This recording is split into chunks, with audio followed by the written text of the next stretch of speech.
Thanks for joining me for episode 5 of my podcast series, Cybersecurity Kept Simple 24/7 365.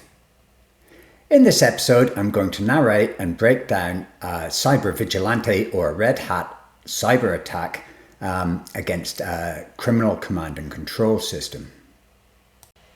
Marcella may think his actions are justified because the victim is a criminal. However, he is still breaking numerous laws and if caught would be subject to the same penalties that apply to cybercriminals. A childhood memory that has stuck with me was a shooting that occurred in New York City in the mid-80s. 5 male youths were shot after they allegedly tried to mug a man in the subway. At the time, New York City had very strict gun laws and the shooter used an unlicensed and illegal weapon. He became known as the subway vigilantes, and his actions did little to alleviate the crime rate initially, but did spark intense debate about safety, race, and justice. The subsequent inquiries and actions from those inquiries drastically reduced crime and made New York one of the safest cities in the USA. In the real world, criminals may face the consequences if caught, and victims have a chance of restitution and the possibility of justice if the criminal faces the legal system.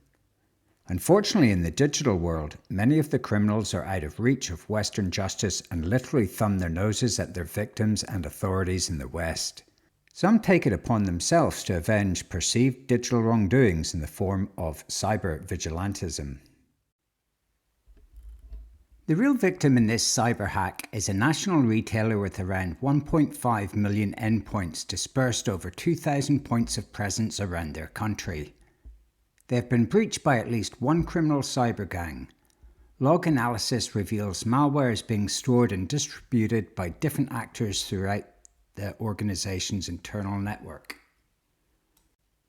Many of the criminal affiliates are based in Vietnam, with IPs reused across numerous phishing and rat campaigns. Some of the IP addresses accessing this network have previously been associated with AP32 Ocean Lotus. This group is suspected of being associated with the Vietnamese government. Many of the identified Chinese-based IPs are hosted in Alibaba Cloud, a common platform for APT and cybercrime infrastructure. Some of these IPs have previously been used for credential harvesting, payload staging, rat deployment, and C2 callbacks. These actors were all granted initial access by a command and control system based in the Netherlands. The subnet hosting this C2 system is a hotbed of rotating infrastructure, often used across coordinated phishing, malware, and botnet campaigns. The C2 system he is targeting has previously been associated with malware staging and payload delivery, as well as command and control callbacks. The system is believed to be controlled by Eastern European cybercriminals.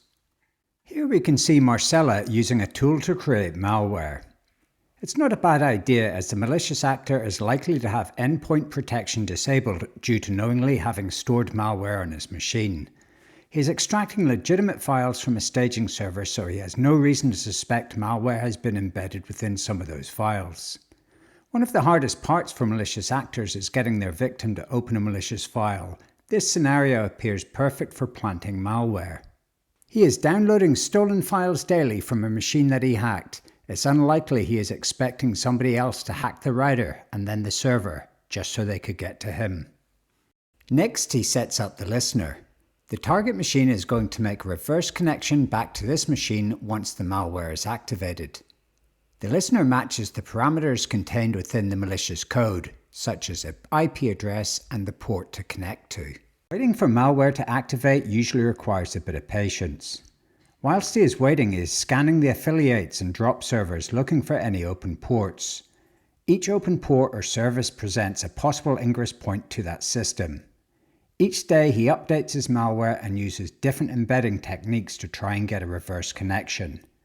I haven't shown this bit as the server and the files would reveal the real victim, and also because this is not an instructional hacking video. It took 8 days, but the criminal hacker finally activated the malware.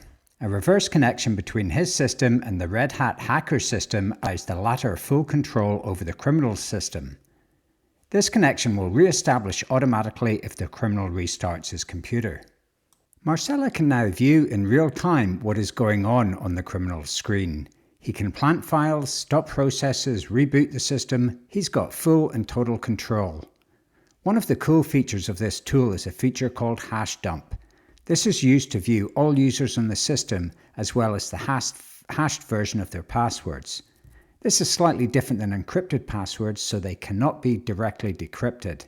However, a number of different tools and methods can be used to extract these hashed passwords. I believe there are a few things at play with this organization. Although all the affiliates and drop servers appear to be in Vietnam and China, there are indications that the command and control system is being run by Russian actors. The logs on the staging server showed numerous connections from a handful of Russian IP addresses, and stored alongside some of the malicious files were instructional notes in Russian. From my analysis of the logs and videos available, I'm confident the bad actor was given or purchased the valid network admin and server admin credentials. We can only hope the authorities in their country take the information seriously.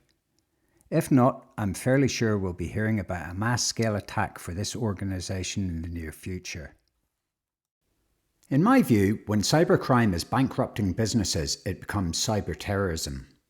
I would like to see thousands of red hat hackers given a legal pass and incentivized to actively target cyber-criminal operations. Close coordination with cyber authorities would be required to make sure no ongoing investigations are impacted.